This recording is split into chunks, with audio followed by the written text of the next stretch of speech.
Boa noite a todos. Eu sou Rosana Decotelli, gerente médica da Aspen Pharma, e desejo uma boa noite a todos. Sejam bem-vindos ao nosso Highlights do ESA 2020. A pandemia nos trouxe diversos desafios, né, em todas as esferas das nossas vidas, profissional, pessoal, emocional, física, enfim. E nos trouxe desafios também em como compartilhar o conhecimento, né?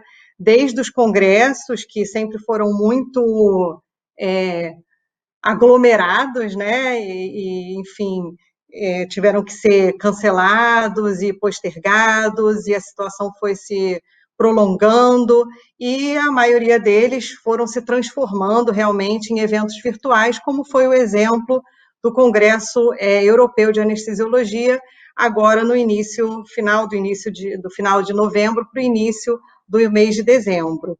E para isso, a gente convidou, né, dois médicos bastante conhecidos de vocês, que foi a doutora Aline Shibana, anestesiologista do Hospital AC Camargo, e o doutor Renato Lucas, do Hospital das Clínicas da Faculdade de Medicina de Ribeirão Preto, para que eles pudessem trazer um pouco desse conhecimento que foi absorvido, então, nesse congresso virtual, né, já nesse modelo aí novo, para compartilhar um pouco com a gente, com vocês, enfim, e destacar os melhores momentos. E eu acho que já nesse momento a gente pode dizer, né, que a gente traz um benefício colateral, que é a gente também estar fazendo isso virtualmente, né? Se fosse na época presencial, a gente estaria numa salinha, provavelmente em São Paulo ou no Rio de Janeiro, atingindo um pequeno grupo, e hoje a gente tem a possibilidade de estar aqui, cada um no conforto do seu lar, e atingindo 4 países, a gente tem inscritos aí de 4 países diferentes, de diversas cidades no Brasil.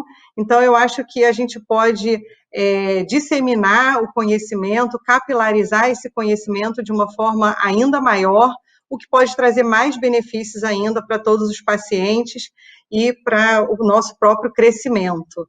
Então, sem mais delongas, né, eu vou pedir para a Aline assumir aí o seu papel de maestria e já de antemão agradecer enormemente a Aline e ao Renato por terem aceito esse meu desafio aí, né? Eu falei, tem que assistir, mas já tem que dar o retorno para o pessoal de imediato, no final de semana seguinte, vamos embora. E os dois aceitaram com muito bom humor e muita garra, e eu só tenho a agradecer realmente aos dois por essa oportunidade que eles estão trazendo junto com a Aspen de compartilhar esse conhecimento com vocês. Obrigada, Aline, obrigada, Renato. Obrigada, Rosana. Na verdade, sou eu que tenho que agradecer a você e a Aspen. Boa noite, Renato. Boa noite, Aline. Sempre Boa foi noite, um sonho meu participar do ESA, e aí vocês me proporcionaram isso, eu sou muito grata, foi muito proveitoso, eu acho que eu vou ter tempo de conversar depois com o Renato sobre as impressões dele, mas, é claro, eu acabei indo mais para as aulas de segurança do paciente, e eu queria dar uma pincelada em algumas coisas que eu vi, e também do material que a gente acabou preparando para vocês. Então, vou compartilhar aqui minha tela com vocês, para vocês terem uma ideia. Eu vi 2 aulas de erros de medicação que foram muito interessantes. A primeira falou sobre erros de medicação e ciência da implementação. Então, erros de medicação a gente sabe que são os erros mais frequentes dentro da anestesia, porque nós somos a única especialidade que escolhe o medicamento, prepara o medicamento e administra o medicamento sem uma dupla checagem, diferente do que acontece no andar. E muitas vezes o paciente que poderia muito bem estar consciente falar, olha, eu sou alérgico à dipirona, ele está dormindo. Então, a gente perde essa barreira de proteção. E essa palestra, que foi de um médico do Reino Unido, ele trouxe justamente o guideline do Conselho Europeu de Anestesia, recomendando uma prática segura de medicamentos ele teve o primeiro update em 2017, e o que ele traz de interessante? Ele fala, no final desse guideline, se vocês observarem, vão ter 13 itens de implementação na prática. Como fazer? Para você fazer um checklist mesmo. Será que está bem implementada a prática segura de medicamentos no meu serviço?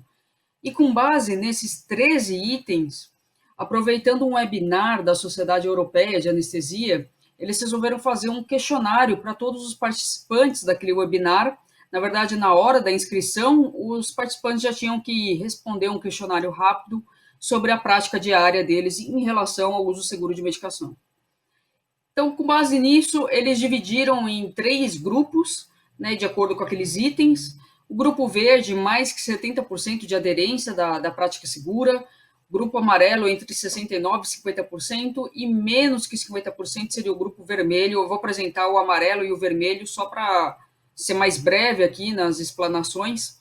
Então, menos que 50% de aderência. Então, menos 50% dos entrevistados usam seringas pré-preenchidas quando possível. Isso inclui PFS de propofol, atropina, efedrina. E a gente sabe que as seringas pré-preenchidas, elas praticamente eliminam todos os fatores humanos relacionados a preenchimento, identificação de seringa e danos relacionados à distração na hora da diluição da droga. Fora também o dano de contaminação daquela solução. 6% de todas as medicações que a gente prepara e administra, elas são contaminadas na sala de cirurgia. Então, o que esse estudo traz é justamente essa lacuna de conhecimento que impede a implementação diária. Ele coloca como ciência da implementação que se o anestesista ele não tem consciência de todos os riscos ou então do benefício de implementar aquela melhoria, de fato isso não vai acontecer na vida real. Isso é a ciência da implementação. Então, ele trouxe essas lacunas de conhecimento e a lacuna do benefício do uso da seringa pré-preenchida é uma delas. A gente pode ver que menos de 50%, menos da metade, tem aderência a isso.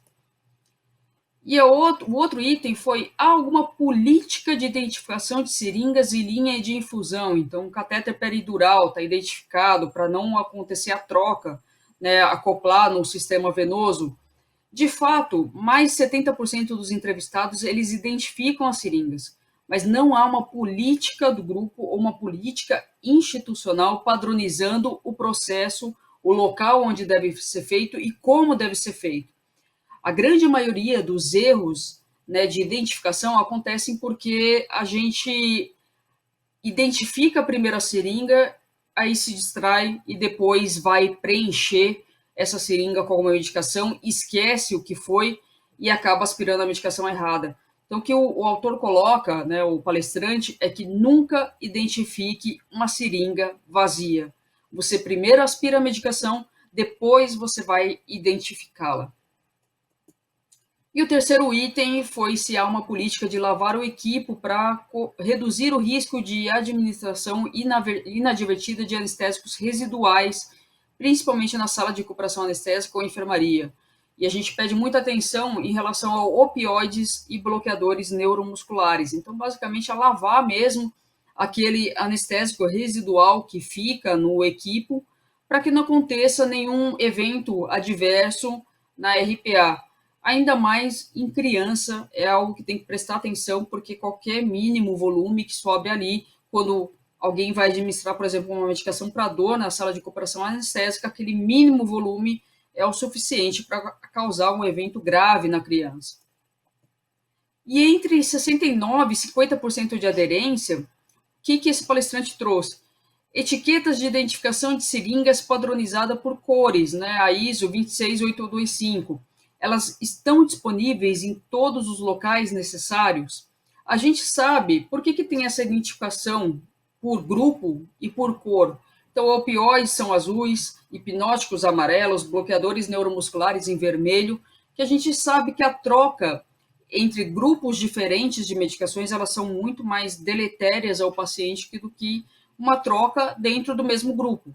Então, eu trocar um alfentanil por um fentanil é menos deletério do que eu injetar um fentanil pensando que é um rocurônio, ou vice-versa.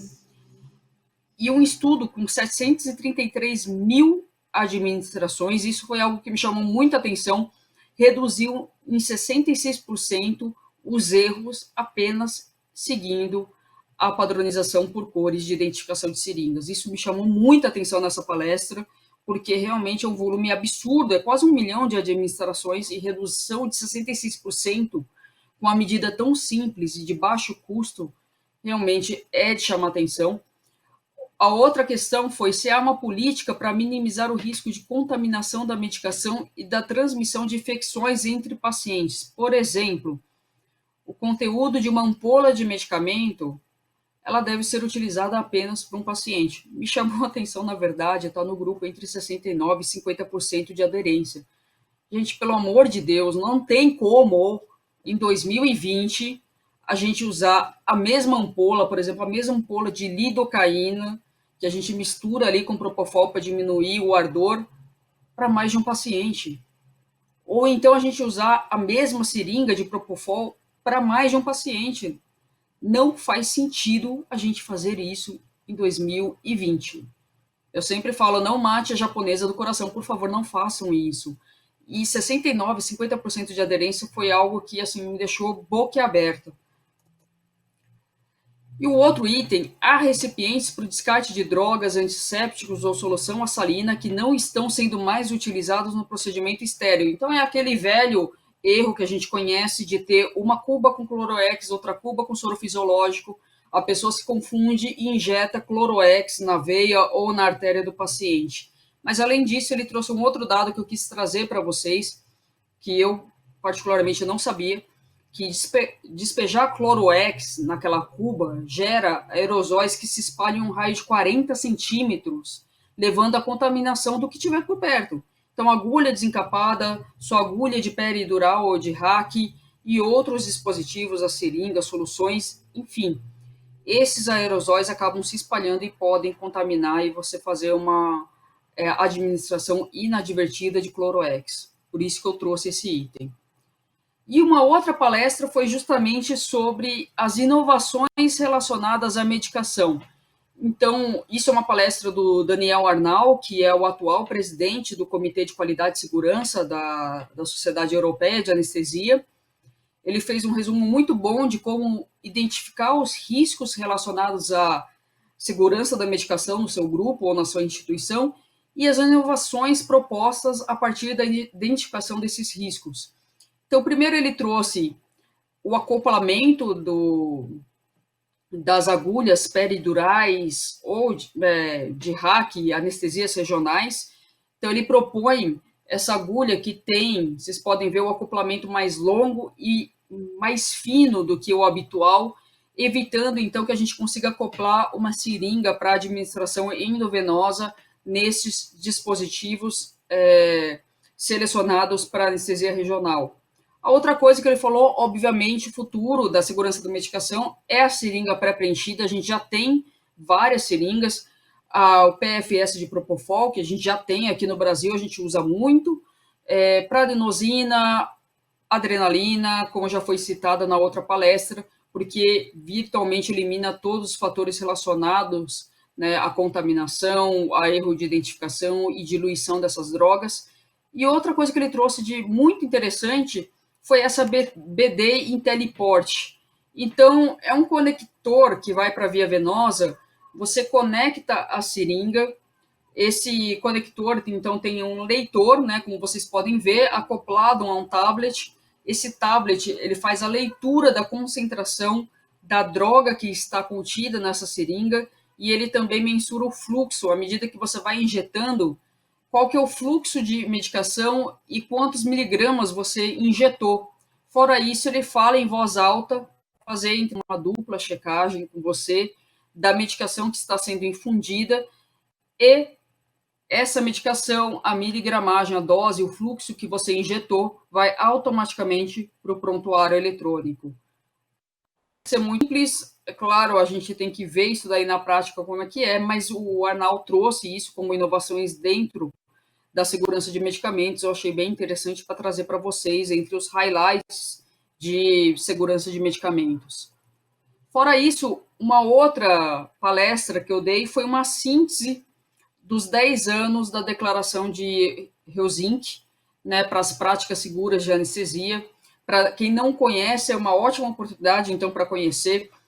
Em 2010, a sociedade, na verdade, o Conselho Europeu de Anestesia, junto com a Sociedade Europeia de Anestesia, a Federação Mundial de Sociedades de Anestesia, eles se reuniram para estabelecer o que seria um consenso europeu de práticas seguras em anestesia.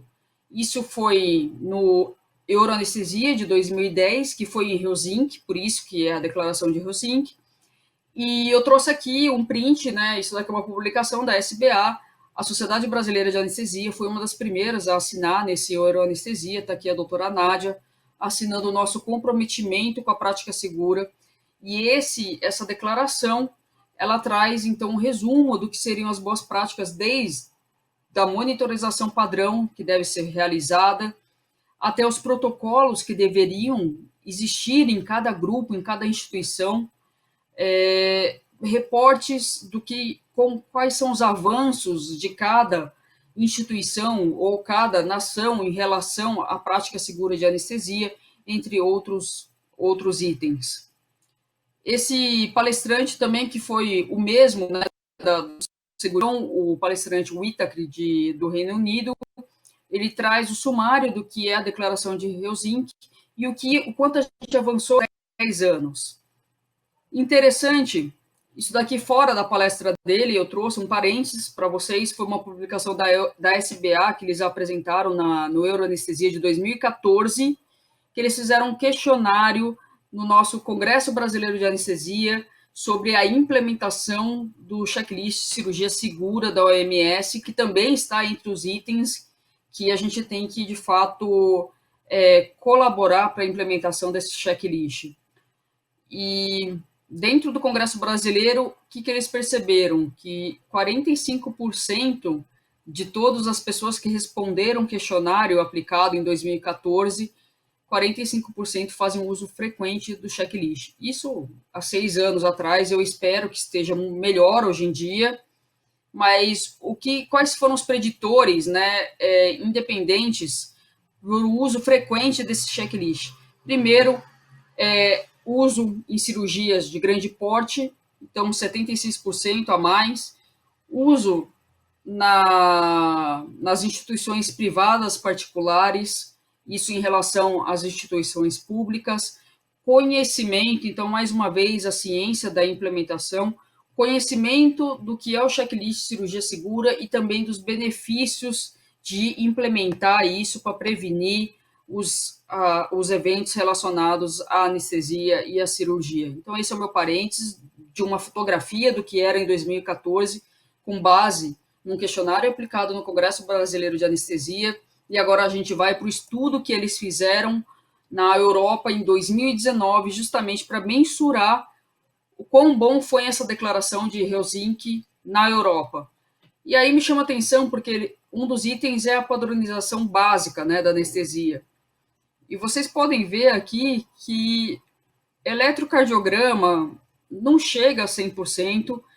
Isso me chamou um pouco a atenção. Eu espero muito que seja um erro de notificação, uma subnotificação, mas capnografia também não chega a 100%. 96% dos respondentes falaram que eles usam a capnografia de forma rotineira. A gente sabe também que o Brasil é um país continental e que existem muitos serviços que não têm capnógrafo para todas as cirurgias. Acho que é algo a se pensar, porque afinal, como eu disse, nós estamos em 2020. A declaração de Helsinki já bateu 10 anos. E em relação aos protocolos? Então, protocolos é muito variável, né? A gente tem aqui protocolo de controle de infecção, 72%, anafilaxia, 73%. Então, fica tudo na casa dos 70%, 75%, o que talvez tenha o melhor protocolo, né? A maior aderência seja, de fato, a avaliação pré-operatória e o preparo desse paciente, checagem de equipamentos, via aérea difícil, mas ainda assim, hipertermia maligna, anafilaxia, toxicidade por anestésico local são protocolos que ainda não estão estabelecidos em todas as instituições europeias. E a terceira e última palestra, na verdade a quarta, né, que eu vou citar, porque foram duas de erro de medicação, que eu achei muito interessante também, que foi sobre as desordens neurocognitivas perioperatórias, porque, como vocês bem sabem, houve uma mudança de nomenclatura. Antigamente, a gente chamava tudo de disfunção cognitiva pós-operatória, vocês podem ver do lado esquerdo, que é o baseline. Então, a gente sabia que delírio começava em até 7 dias depois da cirurgia, e depois tudo a gente chamava de disfunção cognitiva pós-operatória. Só que qual que era o problema? A disfunção cognitiva pós-operatória sempre foi baseada em testes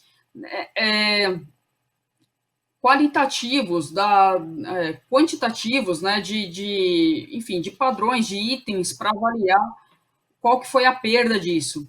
Mas isso não necessariamente se reflete no impacto na qualidade de vida, ou então na percepção do paciente, que é muito o que um neurologista e o psiquiatra avalia.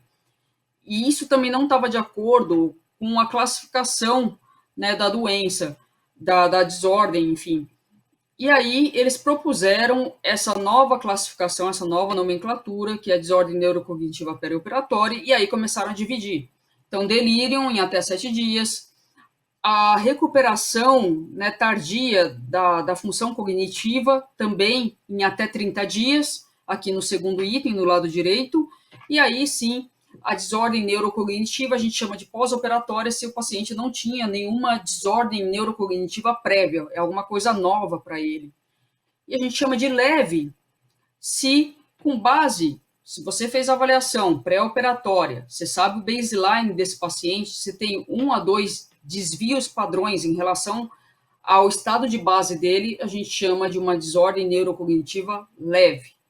Agora, maior, que a gente chama de demência, aí sim, mais do que 2 desvios padrão em relação ao baseline, uma queixa subjetiva do paciente de perda, né, de neurocognição e também uma implicação, o impacto na qualidade de vida, isso a gente chama de demência. Por que foi importante? Eu demorei um tempão para entender isso, viu, na palestra, mas essa classificação, porque a gente começa a ver, de fato, o impacto da anestesia e da cirurgia na demência, principalmente, que é o que tem impacto na qualidade de vida do paciente, não começa não apenas jogar tudo dentro do mesmo saco, como acontecia antigamente. Separei só alguns estudos para mostrar para vocês. Então, primeiro, que eu estava falando hoje no meu Instagram, anestesia geral versus regional tem impacto na incidência cumulativa, né, de demência? Um estudo de 41.700 pacientes, quase 21 mil em cada braço de estudo, mostrou que não tem impacto da técnica anestésica nesse quesito. E a cirurgia? A cirurgia parece que sim, que tem uma dose, uma resposta de dose dependente de acordo com o porte cirúrgico, do estresse cirúrgico e do tempo cirúrgico. Então, esse estudo de 64 mil pacientes submetidos a gastrectomias, 51 mil submetidos a gastré parcial e 13 mil a gastré total, 203 mil pacientes no grupo controle, isso é um estudo retrospectivo, tá, gente? Então, um paciente que não teve nenhuma gastrectomia, a gastrectomia parcial também, nenhum resultado, mas quando a gente parte aqui para o terceiro quadradinho, a gastrectomia total aumenta em 30% a incidência de demência nesses pacientes, mostrando então que tem uma dose resposta em relação ao processo cirúrgico.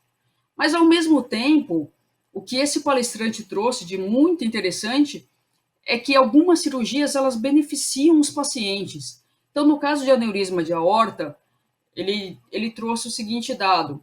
O paciente que tem aneurisma de aorta, é claro, é esperado que a incidência cumulativa de demência seja maior naqueles que têm do que aqueles que não têm. Porque provavelmente aqueles que não têm são mais saudáveis. Eles não fumaram, eles não têm aquelas placas de aterosclerose, nem o processo inflamatório.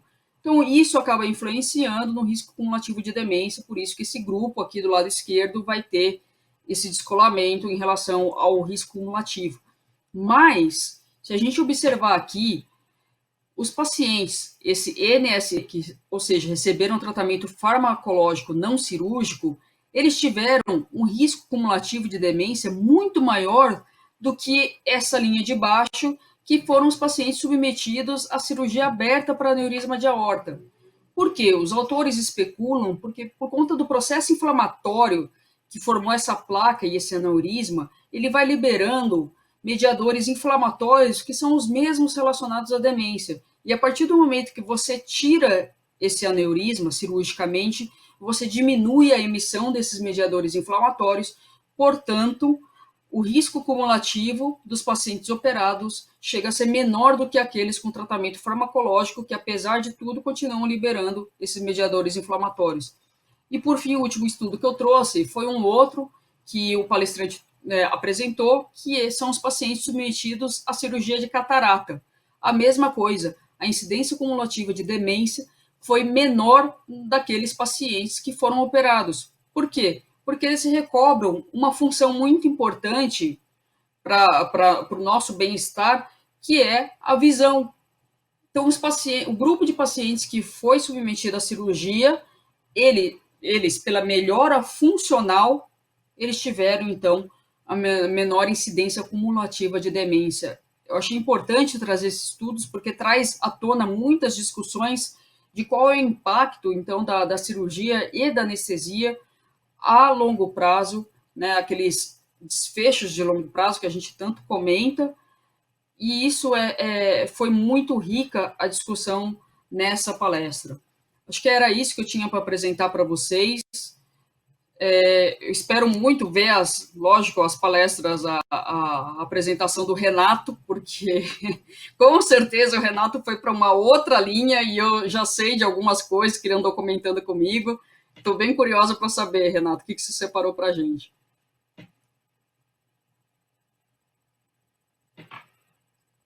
Só está no...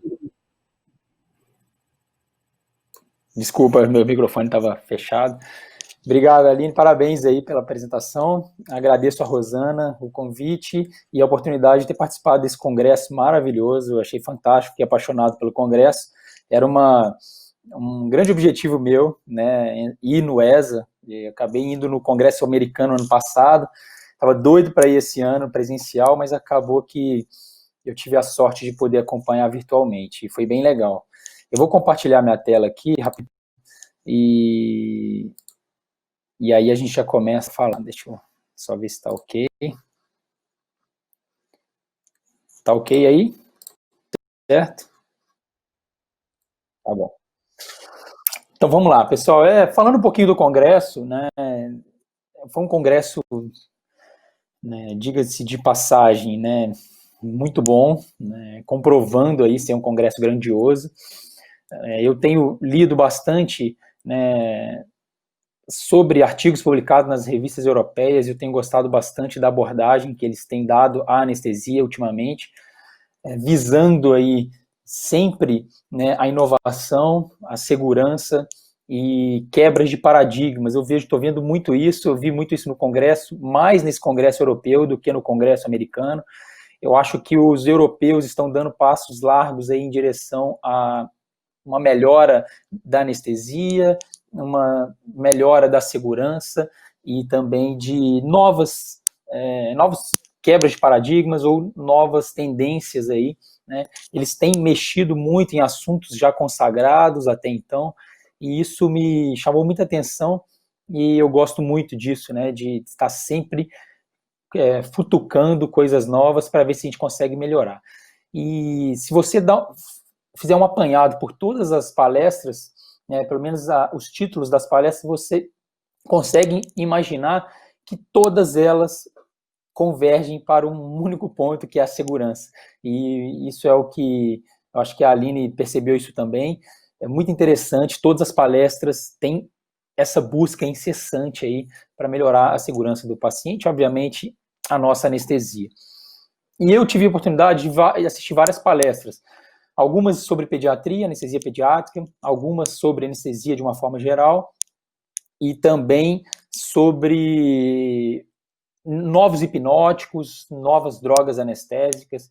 Vou passar um pouquinho do que eu aprendi, nesse congresso, né, um pouco da visão que a gente deve ter no futuro daqui para frente. Obviamente, esse congresso abordou também uma coisa muito interessante que eu não tive oportunidade de aprofundar muito, infelizmente, que é sobre o machine learning, sobre a inteligência artificial, que já não é futuro, já é praticamente presente lá fora, e a gente precisa estar antenado, que pode chegar a qualquer momento no Brasil. Teve até um trabalho muito interessante publicado na Anesthesiology esse ano, que eu vou mostrar para vocês sobre 2 trabalhos, na verdade, um sobre machine learning e outro sobre sistemas em alça fechada, em monitorização e atuação da máquina perante a alteração diagnosticada pela máquina. Muito legal. Mas vamos lá. Então, deixa eu passar aqui, senão eu acabo me empolgando demais. Assim, não tem como não falar do Remimazolam, né, uma droga nova, hipnótica, que surgiu esse ano. Na verdade, foi aprovada pela FDA esse ano, então já está sendo utilizada lá fora, ainda não temos no Brasil. E muito se discute em relação à substituição, ou será que existe alguma droga capaz de substituir o Propofol na anestesia venosa, ou uma droga que possa ser ainda melhor do que o Propofol, com menos efeitos colaterais. De fato, tem uma palestra muito legal que assisti também do Stefan Chirac, que é o presidente da Eurociva, e ele talvez seja um dos caras que mais sabem aí de anestesia venosa no mundo, está mais antenado. Ele falou muito bem sobre o Propofol, e eu vou falar um pouco sobre a palestra dele, mas antes eu queria falar sobre o Remimazolam. Não tem como a gente ignorar essa droga, né? É uma droga que está surgindo, obviamente não chega com o preço tão acessível quanto o Propofol, porque o Propofol já é uma droga mais antiga, mas estudos preliminares em endoscopia, né, para sedação, mostraram que foi uma droga, comparando com o próprio Midazolam, né, é uma droga que mostrou ter um tempo de recuperação talvez metade, né, menor, né, vamos falar de uma forma mais clara, diminuiu aí o tempo de recuperação pela metade, né, em relação ao Midazolam, com a mesma estabilidade hemodinâmica, vamos dizer assim. O Remimazolam, ele é um análogo, né, do Midazolam, é um benzodiazepínico, ele tem uma forma éster, então ele é metabolizado rapidamente por carboxiesterases. Então a ideia é muito bacana, né, e ele tem um metabólito 400 vezes menos ativo do que o metabólito do Midazolam. Então faz com que ele se torne uma droga de rápido clearance, apesar do clearance do Remimazolam ser menor do que o clearance do remifentanil e do próprio Propofol. A vantagem do Remimazolam em relação ao Propofol talvez a única dela seja a ausência de dor na injeção da medicação, né? Não é hepatotóxica, tá? Mas uma outra vantagem talvez que possa ter em relação ao Propofol é a diminuição da incidência de hipotensão. Então eles falam muito isso, só que diferente do Propofol, o Remimazolam tem poucos trabalhos ainda. Existe um trabalho ainda com dados preliminares em pacientes ASA 3 e 4 submetidos a cirurgia de grande porte maiores que 2 horas. Então, resultados preliminares mostram que houve menos episódios de hipotensão. E só, nada a mais que isso. Só que o Remimazolam, a gente deve considerar algumas situações que até então não foram tão questionadas assim.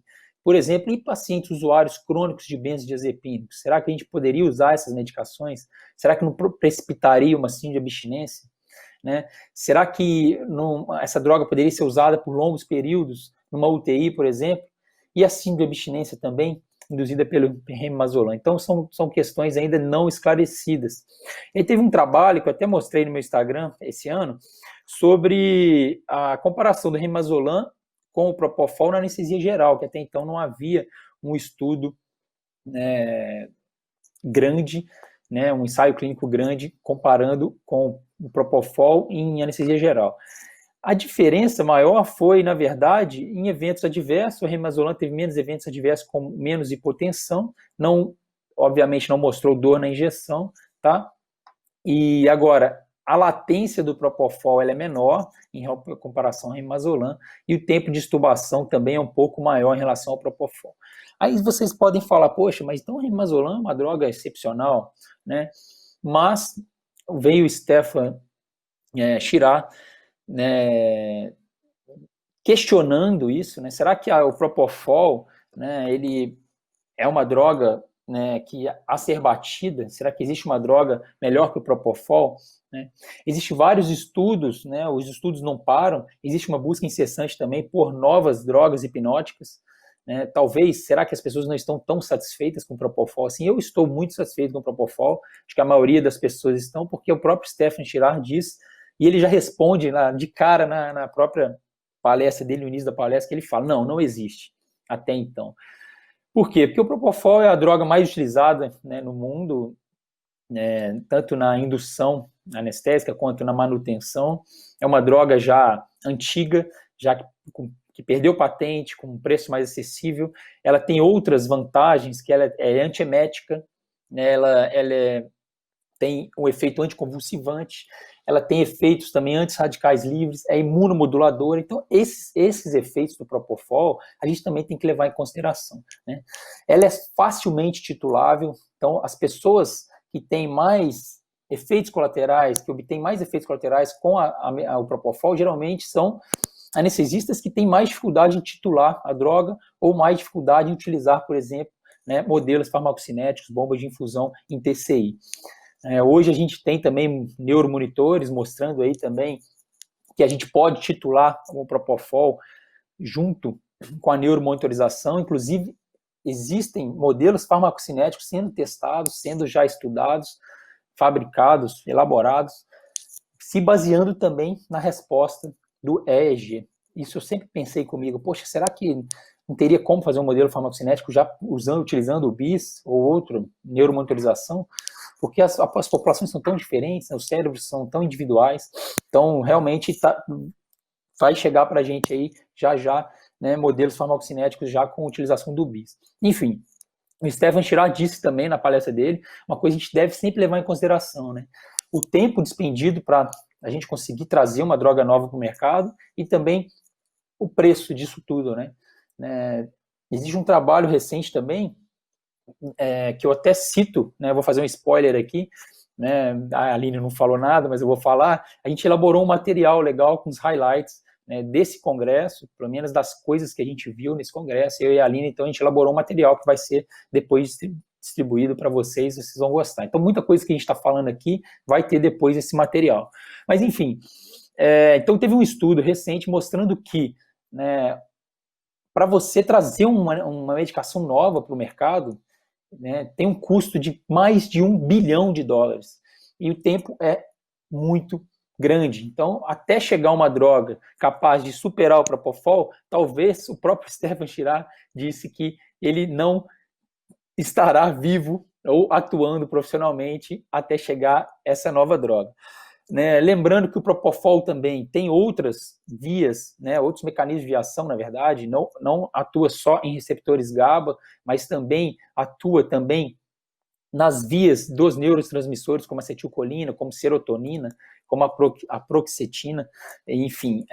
Então, a gente tem que levar isso em consideração também, que é uma droga que está ainda também sendo descoberta, desvendada. E aí, veio um outro palestrante, na verdade, ele é britânico, falando sobre algumas medicações novas, hipnóticas, que podem surgir no mercado, e uma delas é a alfaxalona no português. É uma droga que já existe em uso veterinário, ela é um esteroide derivado da progesterona, e também atua, né, em receptores GABA como agonistas. E é interessante que a alfaxalona, ela não dá depressão respiratória, importante, ela não dá hipotensão, e ela confere um padrão muito semelhante quando a gente utiliza o BIS, por exemplo, em relação ao Propofol. Esse é um estudo fase 1 ainda, com poucos pacientes, tá? Mostrando que em níveis de inconsciência e recuperação da consciência, a alfaxalona semelha muito ao Propofol. Outras vantagens da alfaxalona: não dá também dor na injeção, né? E também não aumenta tanto assim a incidência de náuseas e vômitos, como, por exemplo, o etomidato, que a gente sabe que aumenta bastante aí a incidência de náusea e vômitos.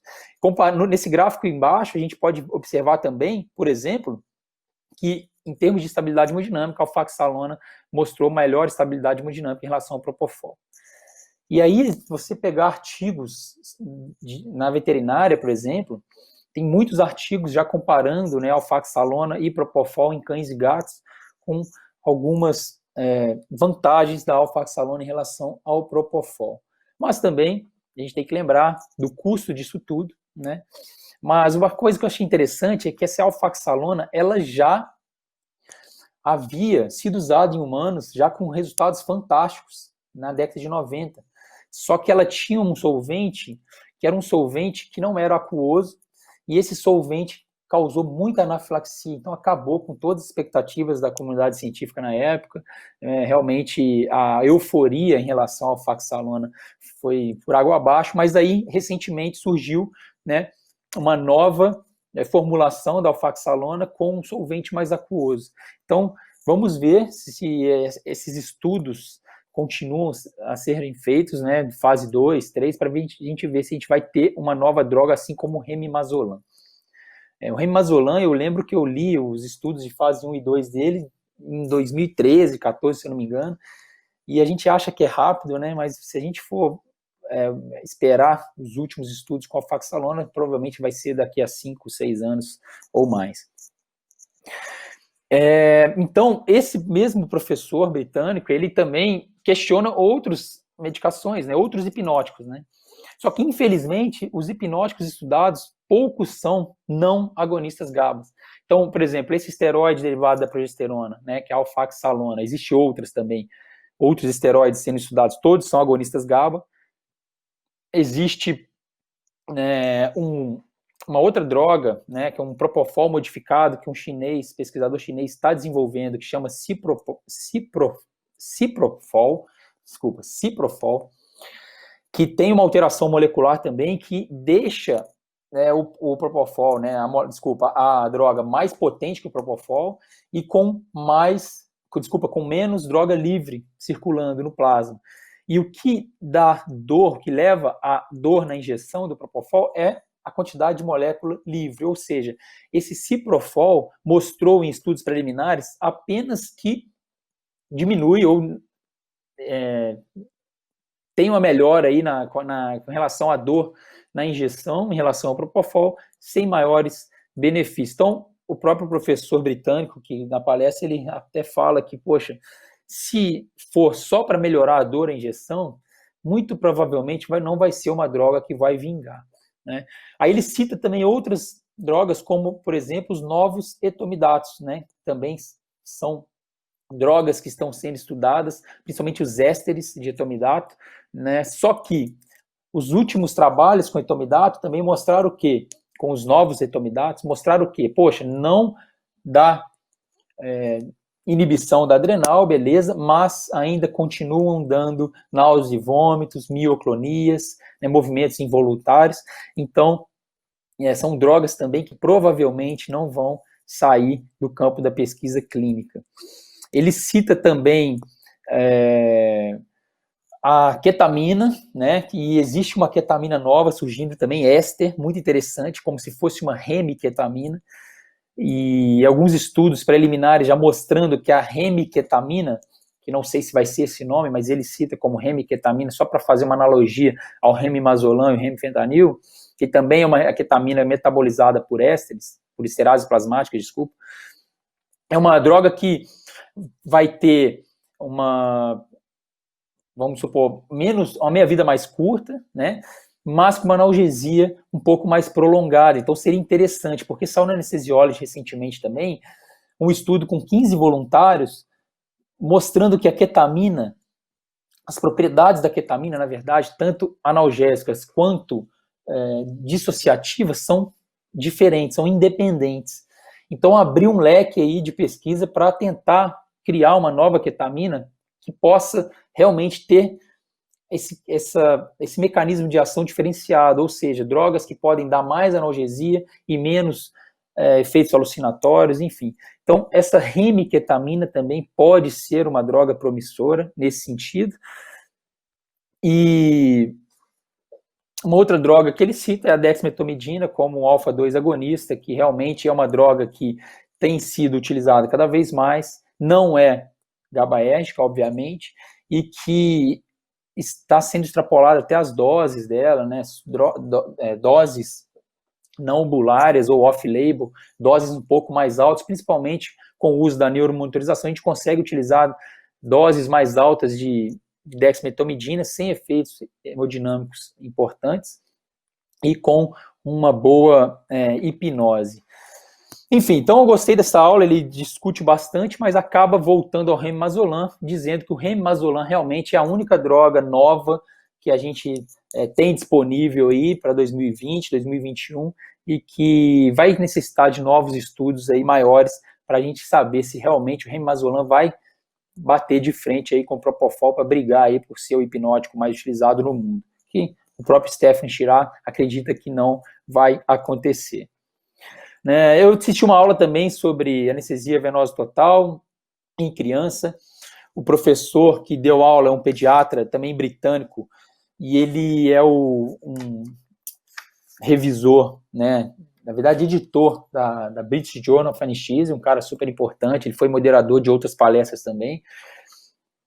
E ele fala que a anestesia venosa total em criança realmente está crescendo muito, né, principalmente por conta também da proteção ambiental, né? A Europa está visando muito isso, né? Será que a anestesia é sustentável? Será que nós, anestesiologistas, estamos protegendo o ambiente ou visando essa proteção ou agredir menos o ambiente? Então, talvez isso também tenha aumentado o uso da anestesia venosa total na pediatria, né? Ele cita os modelos farmacocinéticos tradicionais, como o PED-FUSA e o Cataria, mostrando que não existe, na verdade, um modelo perfeito, porque essas populações de crianças estudadas nesses modelos são crianças geralmente saudáveis, né? Então, os outliers... O Renato deu uma caída aí. Ô, Renato, voltou? Sei, eu caí? Eu acho que caiu. Para mim, caiu. Não sei. Eita. Tem que compartilhar de novo na tela? Agredir menos o ambiente que tinha parado lá. Aí depois eu falo do custo de colocar um anestésico no mercado, que depois a gente comenta isso. Tá, não, então, eu tava falando, onde que caiu, eu tava onde, mais ou menos? Estava falando da anestesia pediátrica e da Europa usar cada vez mais o TIVA, pensando em agredir menos o ambiente. Isso, vamos até mostrar um trabalho sobre isso, recente, na verdade, recomendações da Sociedade Alemã de Anestesia, né, um artigo bem legal que eles publicaram. E, então ele cita as alergias alimentares, né, dizendo que na criança é muito raro, e nos adultos já não é contraindicado a alergia ao ovo e o uso de Propofol, e na pediatria também não é uma recomendação evitar o uso do Propofol, porque existe um caso só reportado na literatura na Austrália, e mesmo assim duvidoso, né?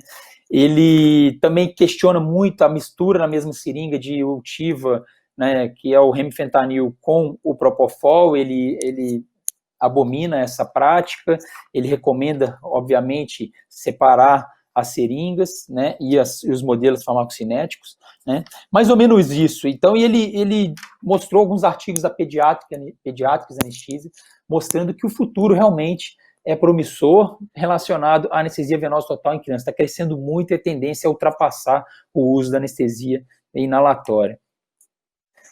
Outra coisa interessante foi uma palestra muito bacana, né, que pode gerar até medo, né, dúvida e, né, desconfiança, que é uma pediatra, na verdade anestesista pediátrica americana, discutiu sobre, será que é necessário, né, sempre, em todas as anestesias pediátricas, a gente ter um acesso venoso, ou será que naqueles procedimentos mais curtos, não dolorosos ou poucos dolorosos, a gente não pode fazer uma anestesia sem acesso venoso? Ou será que a gente não pode acessar a via aérea com uma máscara laríngea ou só máscara facial sem acesso e pegar o acesso depois, passar uma máscara laríngea antes, ou manter só com a máscara laríngea?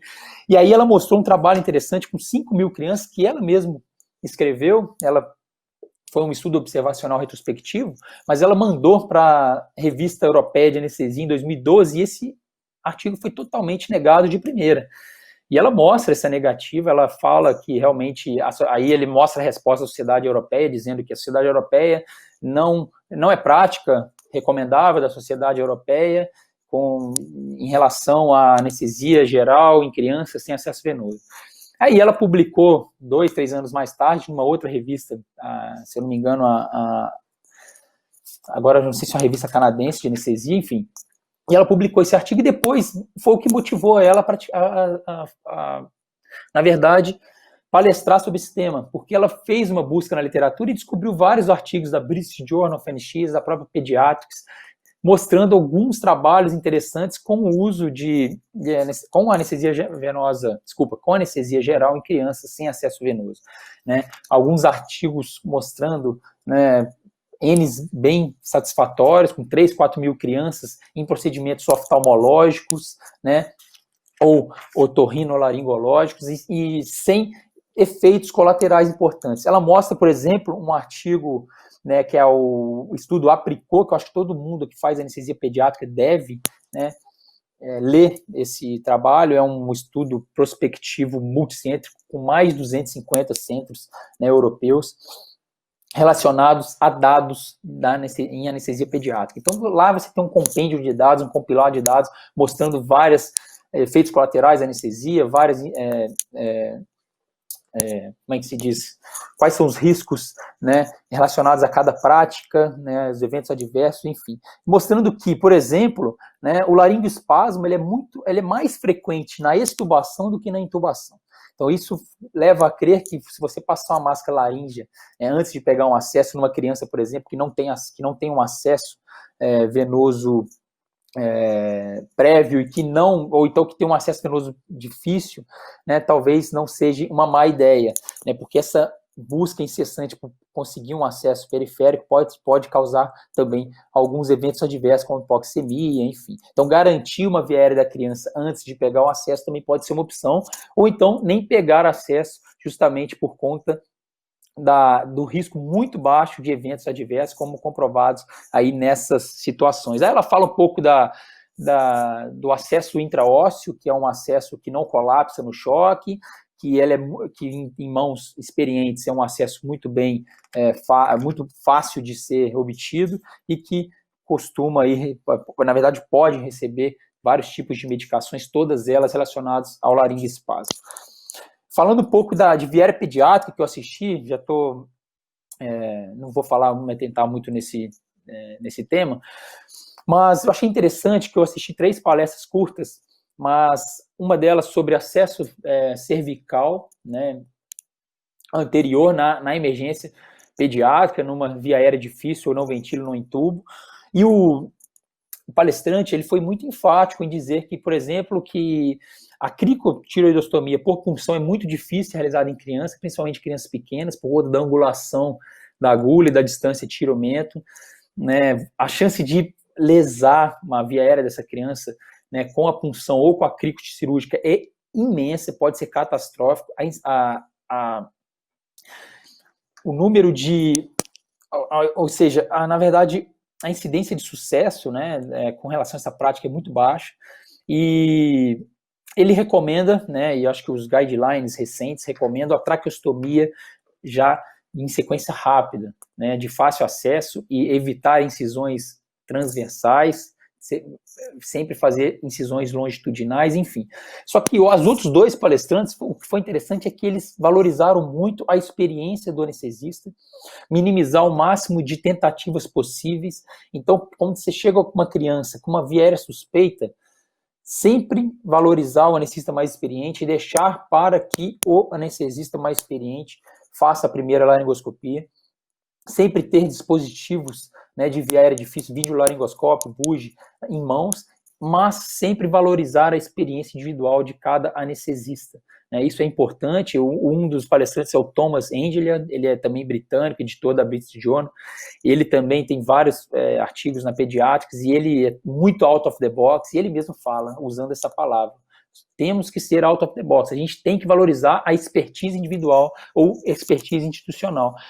E outra coisa muito legal que eles valorizaram muito foi sobre referenciar uma viéria difícil na criança.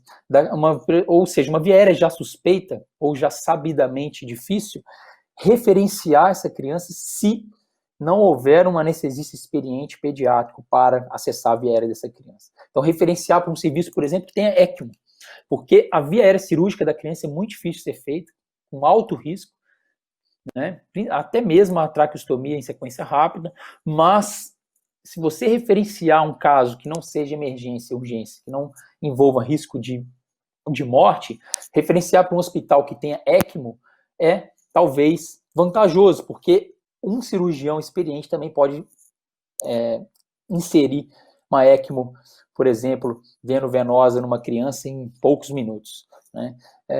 E só para lembrar vocês, né, na situação não ventilo, não intubo, o próprio Thomas fala muito que antes de cessar a via aérea da criança por via cirúrgica, no acesso anterior, né, cervical, a gente deve lembrar, né, que quando a gente tem uma situação não ventilo, não intubo, geralmente temos duas opções, né? Temos obstruções funcionais ou anatômicas na criança.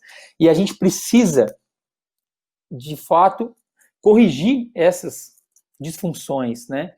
Ou essa obstrução funcional ou anatômica. E a funcional é muito fácil, a anatômica é muito fácil de ser resolvida, na maioria das vezes, porque o próprio anestesista que resolve isso. Então, a anatômica pode ser uma hiperplasia de amígdala, mas pode ser também uma dificuldade de acoplamento da máscara, pode ser uma má posicionamento da cabeça, pode ser secreção. Isso tudo a gente consegue, na maioria das vezes, resolver com ventilação a 4 mãos, como, por exemplo, melhor posicionamento da cabeça da criança. Enfim.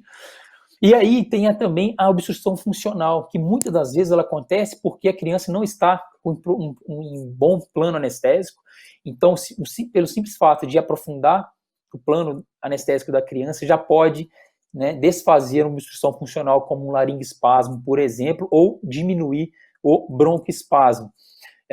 Uma outra coisa interessante também, e que ele fala muito que antes de acessar uma via aérea da criança por via cirúrgica, curarizar a criança, porque muitas das vezes você curarizando, né, relaxando, fazendo bloqueio neuromuscular na criança, você consegue retomar a ventilação e consegue geralmente ventilar essa criança. Então, a obstrução funcional a gente consegue resolver, por exemplo, com drogas, né? Seja com anestésico, seja com bloqueador neuromuscular, ou seja com a própria epinefrina para corrigir um broncoespasmo severo, por exemplo. Se a gente conseguir atuar nesses tipos de obstrução funcional e anatômico, na grande maioria das vezes a gente vai evitar o acesso cirúrgico numa via aérea que pode ser catastrófico na criança. E, obviamente, sempre atuar de forma preventiva, né? E aí, para finalizar, pessoal, isso vai estar no material que a gente elaborou, né? Eu assisti uma palestra muito bacana, essa palestra foi longa, sobre os principais tópicos abordados nas principais revistas de anestesia, né, nos últimos 12 meses, né? Então, o professor Mark Coburn, da Alemanha, ele separou alguns artigos bem legais, mostrando aí algumas atualizações, alguns artigos que às vezes até contestam um pouco a prática atual, e muito bacana. Um deles é sobre a fragilidade, acho que a própria Aline vai gostar desse artigo, né? A fragilidade, ela está envolvida, né, com desfecho diretamente, é um fator independente de desfecho, e existem várias escalas para a gente avaliar a fragilidade de um paciente para uma cirurgia, né, e a mais, na verdade, fiel e a mais fácil de ser utilizada é a escala de fragilidade clínica, que eu vou mostrar para vocês no próximo slide. E a Anesthesiology publicou recentemente uma revisão sistemática, meta-análise, comparando, né, todas as escalas que a gente tem sobre fragilidade do paciente, né, e para observar, na verdade, se os artigos revisados nessa meta-análise, qual a escala que ela é mais fidedigna com relação à mortalidade, ou que ela tem mais associação com mortalidade, com por exemplo, uma alta desfavorável, complicações e delírio, e, na verdade, a escala de fragilidade clínica, ela se mostrou, né, mais associada com a mortalidade, com a alta desfavorável, enfim. E, inclusive, ela é muito fácil de ser utilizada, inclusive, nesse outro artigo da NX Analgésia, né, comparando também essas 3 escalas principais sobre fragilidade, mostrou que a escala de fragilidade clínica ela deve ser utilizada por todo médico, inclusive ela deveria ser utilizada nas nossas visitas, nas nossas avaliações pré-anestésicas, porque tem direta correlação com o desfecho. E é uma escala super fácil, de 1 a 10, então vocês podem ver, né, que o paciente que pontua 1 é um paciente muito fit, né, um paciente super saudável, pratica exercício, né, e o paciente 9, né, na escala, é o paciente terminal. Então, entre eles, né, vocês têm aí uma variabilidade aí em termos de fragilidade, e a gente acaba tendo uma correlação direta, né, com o desfecho, e que vale aí a pena a gente talvez introduzir na nossa prática. Um outro tópico interessante é sobre, né, o Patient Blood Management, que não foi um assunto tão abordado no congresso, né, mas esse artigo publicado no JAMA, inclusive os artigos que eu vou mostrar aqui, a maioria deles foi publicado na JAMA, né, uma revista super conceituada, e esse trabalho, né, é um ensaio clínico também prospectivo, randomizado, com pacientes submetidos a cirurgias de grande porte, pacientes previamente com anemia ou deficiência de ferro, e aí eles foram alocados em 2 grupos. Um grupo recebeu placebo e o outro recebeu eritropoetina, ácido fólico, ferro e ácido fólico, eritropoetina, ferro e vou lembrar o outro item. Mas, enfim, mostrando que em curto prazo, com 7 dias antes da cirurgia, esses pacientes se beneficiaram muito, recebendo menos transfusão de sangue e também com menores taxas de anemia no pós-operatório. Um follow-up aí também curto, de 3 a 5 dias. Esse artigo que é interessante, são recomendações aí da Sociedade Alemã de Anestesia, né, sobre, né, anestesia mais sustentável, né, sobre nós, anestesistas, né, sim, se a gente consegue, na verdade, melhorar um pouco aí a nossa emissão, principalmente de gases e lixo, né, no meio ambiente, e também o consumo de energia, né, e a gente sabe que os europeus estão muito na frente em relação a isso, comparando com nós, principalmente da América Latina. A gente provavelmente nem tem dados sobre, né, o consumo ou a emissão per capita na área da saúde, né, de CO2, mas a Europa já tem esses dados, né? E esse artigo ele faz várias recomendações, inclusive com recomendações sobre o uso das drogas anestésicas, né, sobre os consumíveis. A gente acha que, poxa, vamos melhorar a anestesia, né? Então vamos preservar o ambiente emitindo menos gases, né, de efeito estufa, como os anestésicos inalatórios. Beleza, vamos então praticar anestesia venosa total. Sim, é uma grande recomendação. Só que também a gente tem que lembrar que praticando anestesia venosa total, a gente também produz muito lixo. Então esse lixo deve ter o seu direcionamento correto, né? E então tem recomendações também 4, por exemplo, do manejo, na verdade, da gestão desse lixo, né? Sobre a mobilidade também dos anestesistas, principalmente. Será que a gente precisa usar carro, enfim, se a gente não dá para a gente ir a pé para o hospital, bicicleta, enfim. E também a gestão de energia do hospital. Será que o hospital não pode começar a utilizar também, né, energia solar, enfim, né? E também sobre recomendações tanto de pesquisa quanto do ensino. E olha que interessante, Aline, eles pegaram um comparativo, né, de uma anestesia de 6 horas inalatória, né, com anestesia com baixo fluxo, médio fluxo, alto fluxo, né, com sevoflurano, 2,2%, praticamente uma can de desflurano, uma can de isoflurano e de protóxido, dióxido de nitroso. E olha que interessante, o uso de sevoflurano em baixos fluxos de uma can, por exemplo, em 6 horas de anestesia, corresponde a 19 quilômetros de um carro popular aí que emite CO2 para o ambiente. Agora, se você utilizar altos fluxos, já corresponde a 183 quilômetros, né, de uma viagem de carro. Agora, olha o desflurano. Se você utilizar altos fluxos, mais 5 litros por minuto de desflurano, uma can, por 6 horas, é como se você pegasse o seu carro e viajasse por 9.000 quilômetros ininterruptos, poluindo o ambiente com sua emissão de CO2, né?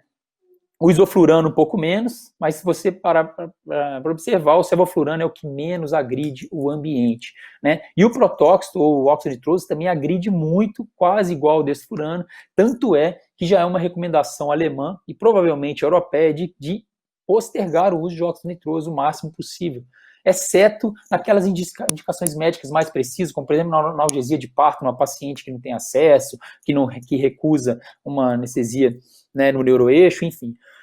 Agora, um outro dado interessante, né, que os gases de efeito estufa, como o CO2, o próprio protóxido e os gases anestésicos, eles se perpetuam na atmosfera, né? Então, por exemplo, o CO2, ele fica de 30 a 95 anos na atmosfera. O protóxido, 114 anos. O sevoflurano, 1 ano e pouco. Agora, olha o desflurano, 14 anos. É muita coisa. Vou usar um desflurano só um pouquinho aqui. Saiba que o que você usou de desflurano e que foi para o ambiente vai ficar 14 anos perambulando pela atmosfera, agredindo aí a camada de ozônio.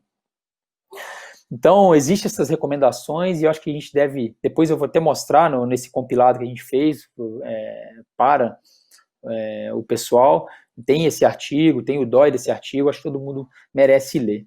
Então, existe ele cita um outro artigo também, o professor, né, sobre, né, o follow-up aí dos anestesistas que tiveram, né, um contato direto com pacientes com Covid-19 na intubação traqueal, mostrando que 10% dos anestesistas foram infectados, na verdade, com sintomas ou só, né, conversão laboratorial, e que 30% a 40% dos anestesistas não utilizaram os EPIs recomendados mínimos pela OMS.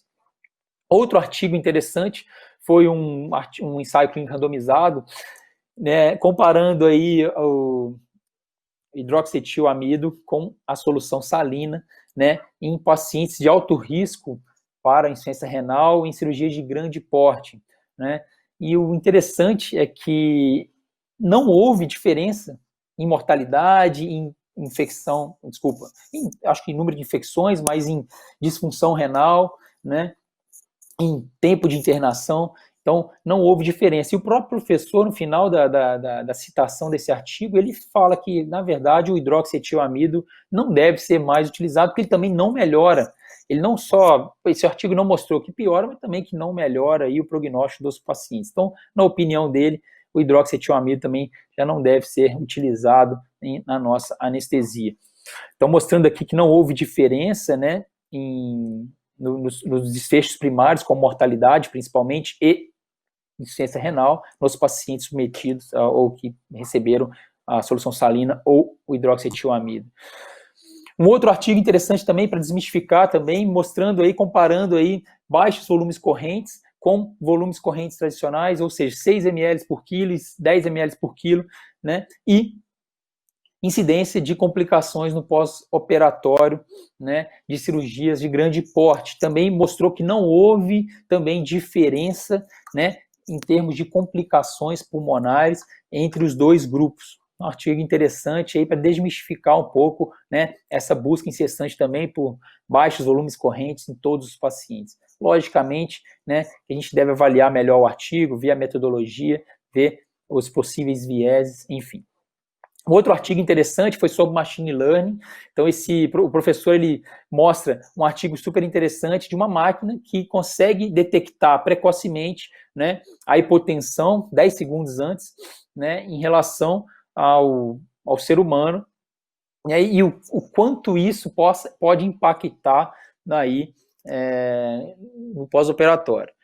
O que o artigo mostra é que nos pacientes que receberam essa intervenção da máquina, né, tiveram menos episódio de hipotensão e duração da hipotensão também menor.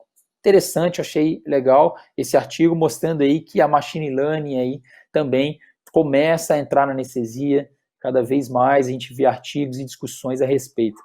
Um outro artigo também interessante foi sobre sistemas de alça fechada, no qual foi publicado na Anesthesiology. Um grupo, né, recebeu, então, monitorização e sistema de alça fechada com diagnóstico e conduta, né, tanto na ventilação quanto na medição do débito e na infusão de droga vasoativa, quanto também na avaliação da dor com monitor de nocicepção e também com monitor de profundidade anestésica. Então, muito legal. Então, a máquina reconhecia, né, se o paciente estava com BIS maior ou menor, infundia mais medicação. Se estava com a pressão mais baixa, com baixo débito, infundia mais droga. Ou se estava também com diminuição do CO2 exalado ou aumento, melhorava também a ventilação, e por aí vai. E mostrou que os pacientes, na verdade, que tiveram essa ajuda da máquina, vamos dizer assim, tiveram aí um menor tempo de BIS menor que 40, menos hipocapnia expirada e um balanço hídrico também inferior. Mas, na verdade, o endpoint primário do trabalho era para avaliar a parte neurocognitiva. E, obviamente, esses pacientes, era o que se esperar, né, eles tiveram menos comprometimento neurocognitivo no pós-operatório. Interessante. Esse trabalho não avaliou separadamente cada tecnologia empregada, ele só avaliou o conjunto de todos os sistemas de alça fechada que eu mencionei para vocês. Aí um outro trabalho também no Lancet, mostrando também sobre as complicações relacionadas à profundidade anestésica em cirurgias de grande porte. Então, com dois grupos, um grupo com BIS de 35, outro grupo com BIS de 50, mostrando que não houve alteração, né, de mortalidade entre os grupos. Foi um trabalho de um único centro, mas um trabalho interessante. E um outro trabalho, o Engages também, um ensaio clínico também interessante. Na verdade, esse anterior é multicêntrico, esse que é o Engages, que é o único centro, tá? Mostrando aí a relação entre o delírio pós-operatório em pacientes idosos submetidos a cirurgias grande porte e a anestesia guiada por monitor de eletroencefalograma, tá? Então, mostrando aqui que mesmo os pacientes com supressão cerebral, né, e com medição do índice bispectral, não houve diferença entre os grupos com relação ao delírio. Então, quebrando um pouco aí o paradigma de que, né, a anestesia, na verdade, mais profunda pode aumentar a incidência aí de distúrbios neurocognitivos. Obviamente, esse trabalho tem alguns erros metodológicos, o próprio autor reconhece isso, e é também de um único centro, ou seja, também a gente não pode levar isso como verdade absoluta, mas serve de alerta aí para a gente tentar entender que nem tudo na medicina é uma verdade absoluta. Né? Então, olha ali nesse estudo que interessante, acho que você vai gostar desse também.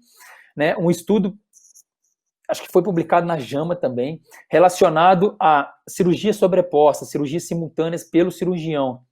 E, logicamente, comparando com os desfechos, né? Então, lá nos Estados Unidos é muito comum, a gente vê muito no Brasil também, principalmente em neurocirurgia, né? Ou cirurgias de próstata, robótica, enfim, né? O cirurgião chegando e fazendo só a parte principal, pulando para outra sala de cirurgia, fazendo também, né, a parte principal da cirurgia e por aí vai. Existe uma discussão muito ética também nesse ponto, relacionado a o paciente, o próprio paciente. Será que o paciente sabe que o cirurgião está fazendo cirurgias simultâneas? Né? Será que esse paciente está incluído nessas cirurgias simultâneas? Ou se esse paciente vai ser um paciente, né, individualizado, onde o cirurgião vai operar só aquele paciente e depois fazer a cirurgia subsequente? Enfim, então, tem relação com mortalidade ou com desfechos negativos? Então, a cirurgia sobreposta teve relação com os pacientes de alto risco, né? Então, nos pacientes de alto risco, realmente aumentou a incidência de complicações e também o tempo de sala, tempo cirúrgico. Agora, interessante é esse artigo também mostrando também sobre o comportamento não profissional do cirurgião e as complicações dos próprios pacientes desse cirurgião. Interessante, a gente sabe, né, que tem cirurgiões e cirurgiões, tem cirurgiões com comportamentos muito ruins perante a equipe médica, né? Então eles pegaram os cirurgiões, né, que tinham dados, né, ou relatórios, né, de colegas de trabalho, né, ou seja, reclamações sobre o seu comportamento nos últimos 60 dias, se eu não me engano, e avaliaram, né, complicações após 30 dias, né, complicações relacionadas aos próprios pacientes desses cirurgiões. E aí eles observaram que quanto maior as reclamações, os relatórios relacionados ao comportamento desses cirurgiões, maior era a incidência de complicações, dados significativamente, né, estatisticamente significativos. Então, é muito interessante também, eu acho que serve de alerta aí para as instituições que visam qualidade, priorizar, na verdade, cirurgiões que tenham, né, bom comportamento perante a equipe da cirurgia, da anestesia, da enfermagem, enfim. Então, acho que era isso que eu tinha que mostrar, foi um compilado aí de artigos interessantes que o professor citou. Essa aula foi muito assistida, foi uma das mais assistidas do Congresso, né? Então, todo mundo quer saber um pouco sobre, né, os hot topics, né, do último ano. Então, era isso que eu tinha para passar para vocês, pessoal. Desculpa aí minha exposição longa, mas eu acho que deu para passar um pouco da minha experiência nesse congresso maravilhoso. Obrigado. Excelente, Renato. Muita coisa bacana, assim, e é bom ver que entre os hot topics tem bastante assunto de segurança do paciente e habilidades não técnicas disso, de cirurgias sobrepostas em pacientes de alto risco, porque faz todo sentido. Paciente de baixo risco, a gente sabe que fazendo tudo muito bem padronizado, né, dentro do que é planejado, eles saem bem, mas o paciente de alto risco, o que pega são os detalhes, né? Exatamente. E isso da atitude também do cirurgião, tem vários e vários estudos mostrando que esse comportamento disruptivo, ele impacta na segurança do paciente, não só o cirurgião, mas também o anestesista. Então, fica o alerta aí. Eu não sei se Não, legal. ela quer fazer uma pergunta, mas diga aí, Renato, enquanto isso a gente vai... Não, eu achei legal se você parar para pensar, como eu já tinha falado, né, a maioria das palestras abordam muito a segurança, né? E invariavelmente a gente tem que abordar esse assunto e eu fico feliz porque a anestesia, apesar de ser muito segura, né, essa busca incessante pela segurança não para, né? Pelo menos na Europa a gente vê muito isso, nos Estados Unidos também, e eu acho que a gente tem que trazer essa abordagem, essa perspectiva de lá para cá para o Brasil, né? Porque ainda mais, igual você falou, o país continental, com hospitais e hospitais, né? É muito diferente ainda, né? É muito heterogênea a nossa saúde. Então a gente precisa alertar todo mundo, né? Para essa visão que os europeus têm trazido para a gente, né? Principalmente. Não, e bacana, assim, porque pelo menos juntando o que você falou com o que eu vi também das palestras, aparentemente dentro do ESA, do Euroanestesia, eles têm uma consciência muito comum, né, de alguns tópicos. Então, segurança do paciente, impacto ambiental, também apareceu muito isso nas palestras que eu assisti. Entre, inclusive, o uso seguro de medicamentos, né, que elimina todos os fatores humanos relacionados ao erro de medicamento. O palestrante também trouxe isso, do impacto ambiental do uso de seringas e medicações que não são as pré-preenchidas, porque a pré-preenchida já vem ali na dose, você usa, você não tem que aspirar, não gasta agulha, não gasta com as caixas de medicamento, com as ampolas, enfim. Então, ele fala bastante disso, do custo-efetividade e também dessa parte da disfunção neurocognitiva. Interessante que você trouxe a palestra, a questão da fragilidade, né, dentro dos hot topics, porque eu também assisti uma palestra fora do que eu comentei sobre isso, mas não foi a mesma que você. E aí o palestrante trouxe que menos de 10% dos serviços de anestesia, ou os anestesistas, rastreiam os pacientes para fragilidade e disfunção cognitiva. Menos de 10%. Muito legal. E a gente sabe que a disfunção cognitiva pós-operatória, ela chega a ser 10 vezes mais frequente do que pneumonia, TEV ou morte. Então a gente deveria rastrear muito mais isso, porque é uma complicação muito mais frequente. Muito mais frequente, né? A gente vê, né, no programa do Congresso muita coisa relacionada a distúrbio neurocognitivo e a neuromonitorização, né? Agora a gente tem vários dispositivos de neuromonitorização, inclusive assisti uma palestra também sobre isso, mostrando que o que a gente mais tem de evidência, de estudos é com relação ao BIS, mas está chegando muito aparelho novo aí no mercado relacionado tanto ao EEG, né, monitorização, né, com espectrograma, mas também aparelhos de nocicepção. Eu acho que isso, num futuro, a gente vai ter um banco de dados legais aí para a gente ter maiores conclusões. Mas com relação a uma outra coisa que eu percebi também, a gente tem muita informação, né? E a maioria dos anestesistas fazem anestesia para vários tipos, né, de cirurgia, e a gente precisa, né, simplificar um pouco alguns processos, né, para evitar erros, né, principalmente de medicação, erros de conduta, enfim. E aí os próprios anestesistas, né, que deram aula sobre anestesia pediátrica, eles falam, né, primeiro que na anestesia pediátrica, por exemplo, numa viéria difícil ou uma intercorrência, a gente não tem tempo, né, não tem tempo para, por exemplo, esperar a criança acordar para voltar a respirar, então tem que agir rápido. E para a gente ter esse raciocínio lógico, rápido, a gente tem que ter algoritmos fáceis, simples para ser utilizados, né?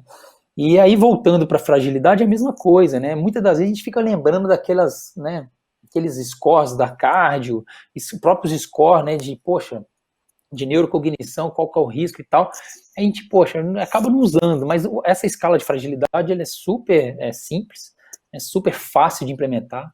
Dá para a gente botar só os desenhos, não precisa nem de botar a definição da escala 1, que é a 2, e aí assim, a gente consegue, talvez, traçar alguma conduta. Olha, esse paciente tem uma escala frágil maior, então, esse merece UTI, merece ficar um dia internado, ele merece um acesso calibroso, merece uma PAI, então, assim, isso pode até servir para a gente nos guiar em condutas, né, dentro da anestesia, dentro do pós-operatório.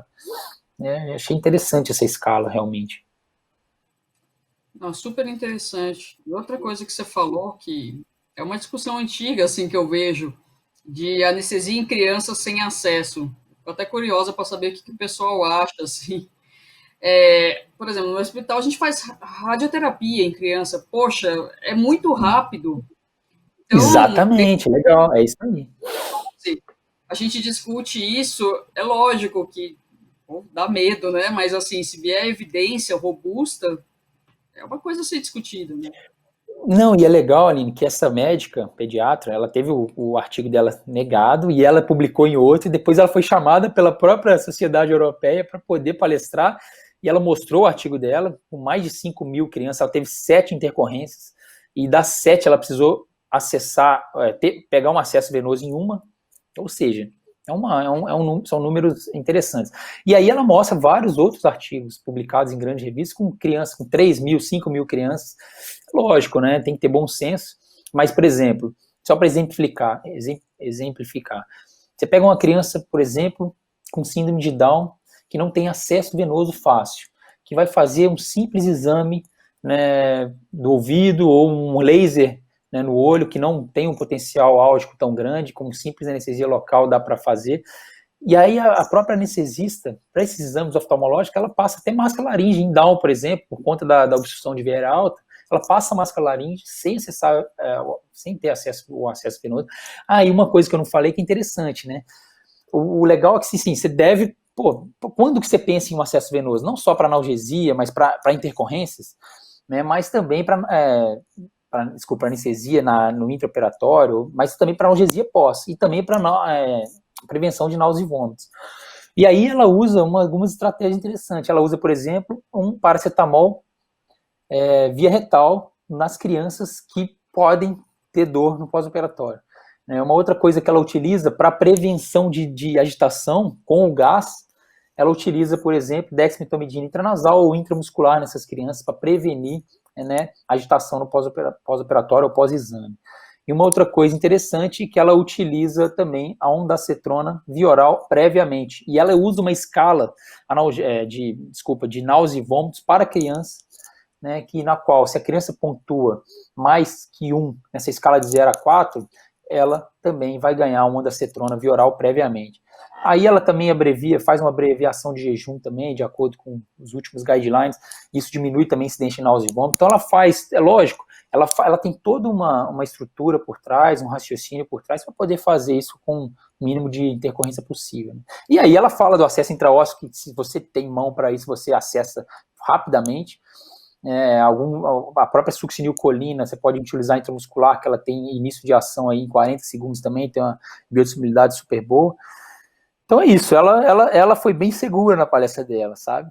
Então, às vezes você pode se complicar muito em tentar pegar um acesso. Vamos supor outra coisa, você está sozinho na sala, só você e o técnico de enfermagem e o cirurgião. Então, às vezes você vai deixar a via aérea na mão de algum técnico para você pegar um acesso e o técnico não consegue manter uma via aérea dessa criança pérvia, né? Aí você começa a ter complicação, né? E às vezes você começa a ter que ventilar uma criança, aí pode gerar um laringoespasmo nessa situação, aí você está sem acesso, porque você perdeu tempo com acesso, sabe? Você começa a se complicar com um procedimento que às vezes é bobo, né? Então, cada caso é um caso, né?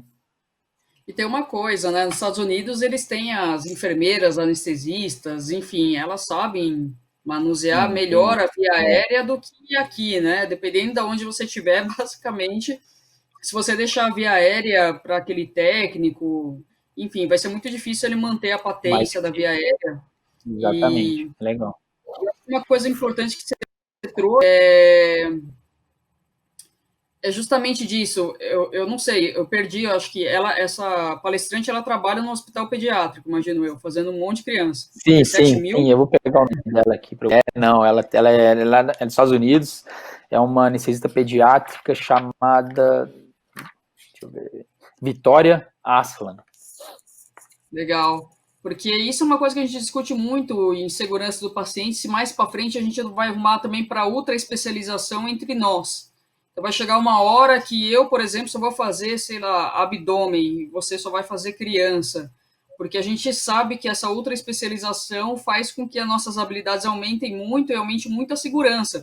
Eu, por exemplo, se eu for tentar fazer isso numa criança, vai ser catastrófico. Eu não ponho a mão numa criança faz pelo menos uns 6 anos. Então, não é para todo mundo, realmente, né? Tem que ser alguém que faça muitos casos e não vai ser para qualquer um que vai descer ali na radioterapia e vai tentar anestesiar uma criança que vai dar certo, sim.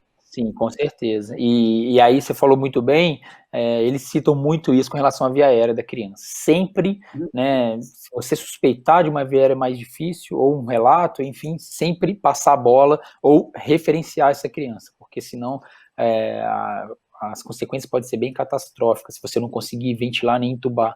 Mas óbvio que, como eu falei, né, antes de você acessar uma via aérea cirúrgica, tem alguns passos que você pode fazer rápido, né, que muitos anestesistas talvez possam pular essa etapa e já ir direto para uma via cirúrgica e realmente aumentar ainda mais a morbidade, né, a complicação, porque a via aérea cirúrgica de uma criança realmente é bem difícil, ainda mais criança pequena.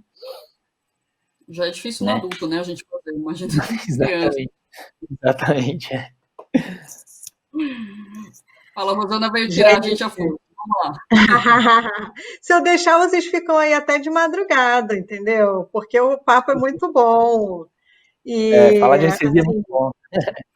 É muito, muito bom. E assim, eu acho que trazer essas atualizações é muito legal, né? Porque foi até o que a Aline falou assim agora, não vai sair tentando, se eu for fazer vai ser catastrófico. Então, assim, o legal é justamente isso, né? A gente ouve uma primeira vez, vê a experiência de alguém, aí você já começa a ficar com aquela pulguinha atrás da orelha, querendo fazer, aí você começa a ler um pouco mais, aí você testa, às vezes, numa situação mais fácil, e vai ampliando, né, essa tua zona de conforto, esse teu aprendizado, até a hora que você pode, se Deus quiser, né, chegar na experiência de uma pessoa como ela. Então, assim, e como vocês na área aí de cada um de expertise. Então, assim, isso é o legal que eu acho do compartilhamento dos highlights, porque para quem não teve acesso ao congresso ou para quem teve acesso ao congresso, mas obviamente não conseguiu assistir todas as aulas, porque é impossível, aquele programa enorme. Então, assim, poder ouvir um pouquinho e saber o que te interessa, você aprofundar um pouco, essencial, eu acho. E agora foi injusto, né? O Renato deu spoiler no início, né, Aline? Então, sem graça, total, sem graça. Mas, então, a gente vai repetir de qualquer forma, mas tem um material, né, que vai sair escrito sobre esses highlights que foram falados hoje, tão bem falados, que eu acho que ajuda um pouco também para quem quer se aprofundar, porque vai ter as referências, etc. Então, todo mundo, a gente tem o cadastro de quem assistiu hoje, então a gente vai fazer esse trabalho, mas quem quiser também pode mandar por e-mail, então a comunicação é muito simples, muito tranquila, e vocês também vão veiculando isso, e a gente dissemina esse conhecimento aí de forma também mais forte através da parte escrita. Mas agradeço imensamente a vocês pela participação, por esse momento tão agradável que a gente teve, e espero que todos que estiveram nos assistindo também tenham aproveitado, o mesmo tanto que eu aproveitei, de uma forma tão leve, tão tranquila, para a gente aprofundar os conhecimentos. Então, se vocês quiserem, podem falar umas palavras finais, né? Não vou tirar a força, vou tirar discretamente, mas muito obrigada, Aline, muito obrigada, Renato, pela participação de vocês. Obrigada, Rosana. Obrigado. Foi um prazer, assim. Como eu disse no começo, eu sempre quis participar do ESA, assim como o Renato, então foi a oportunidade de ver o quão grandioso é esse congresso. Renato, foi um prazer dividir com você e escutar bastante da sua parte, sempre traz uma visão muito interessante, ainda mais desses artigos, assim, de abrir a cabeça, é sempre muito bom escutar você. E o pessoal de casa, como a Rosana disse, o Renato também, a gente preparou o material com muito carinho, eu e o Renato. A Aspen fez o milagre de me fazer escrever em 10 dias, isso nunca aconteceu na história da minha vida, então, por favor, corrigem, tá muito bem feito, com muito carinho, tá bom? Boa noite para vocês. Eu vou até lançar um desafio já da gente, ESA 2021, né, que a gente espera que seja presencial, e aí nós três a gente faz uma live de lá e traz os highlights real time da próxima vez. Vai ser demais. Obrigado, Rosana, mais uma vez. Se a pandemia permitir. Obrigado, né, a Aspen, a Rosana. Aline, um prazer enorme falar com você. A gente já fez algumas lives juntos e realmente a minha anestesia se torna mais segura depois de um papo de 50 minutos, uma hora com você. Realmente é fantástico. Obrigado. Né, e só para as últimas palavras que eu acabei, na verdade, eu vou repetir o que o professor falou no final da aula. Então, algumas coisas, alguns recados finais. Por exemplo, então, fragilidade, pensar na fragilidade como independentemente relacionado ao desfecho do paciente, vamos tentar abordar mais essa escala nos nossos pacientes. Em relação ao meio ambiente, então, procurar fazer anestesia venosa total e procurar saber como é descartado esse lixo que você produz com anestesia venosa total, né, evitar, né, desflurando o máximo que se puder, só indicação médica obrigatória mesmo. O óxido nitroso também é a mesma coisa, né? E o sevoflurano é o de todos, é o que menos agride o ambiente, mas sempre, independente disso, utilizar baixos fluxos, tá? E a outra coisa é evitar cirurgião, né, que tem mau comportamento, que isso também aumenta muito aí a chance de complicações dos pacientes. Tá bom, gente? É isso. Beleza. Vou ter que trazer um cirurgião na próxima para se defender, hein, Renato?